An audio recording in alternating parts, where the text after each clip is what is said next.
What is gamma function? Gamma function कैसा होता है? गामा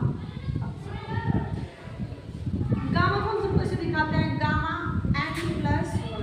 दो फॉर्मूलेज होते हैं हमारे पास, एक होता है n गामा n।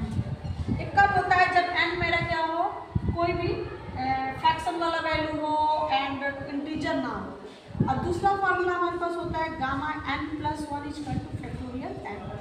जब क्या हो, n इज इंटीजर।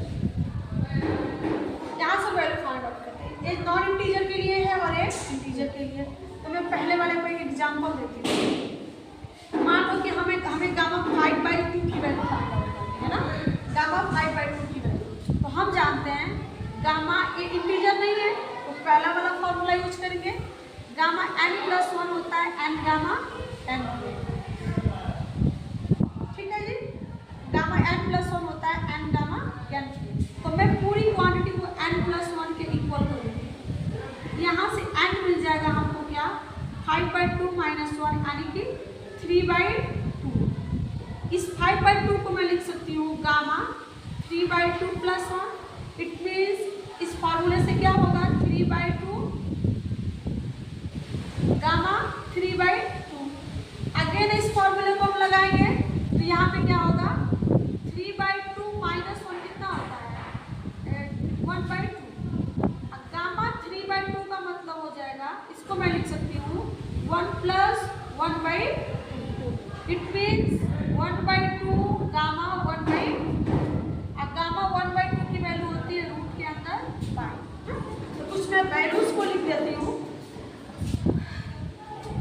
गामा 1 की वैल्यू, 0 की वैल्यू इनफाइनाइट, ये हमारे गामा फंक्शन में कुछ वैल्यूज होती है।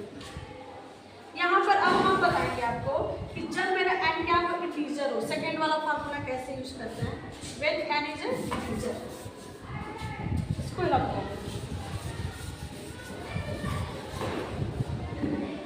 n मैं ले लेती हूँ गामा 5 सेकेंड वाले के लिए।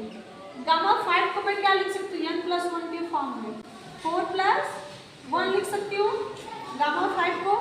इस फॉर्मूले से क्या हो जाएगा, फैक्टोरियल 4, बिकॉज 4 क्या है, इंटीजर है, इंटीजर वैल्यू। इसको लिख सकते हैं 4 into 3 into 2 into 1। This will be our. ये नॉन इंटीजर के लिए अगर फ्रैक्शन की वैल्यू हो डेसिमल में, और एक जब इंटीजर वैल्यू गिवन होगी तो ये वाला गामा का फॉर्मूला यूज करते हैं। और एक और बहुत इंपॉर्टेंट फॉर्मूला होता है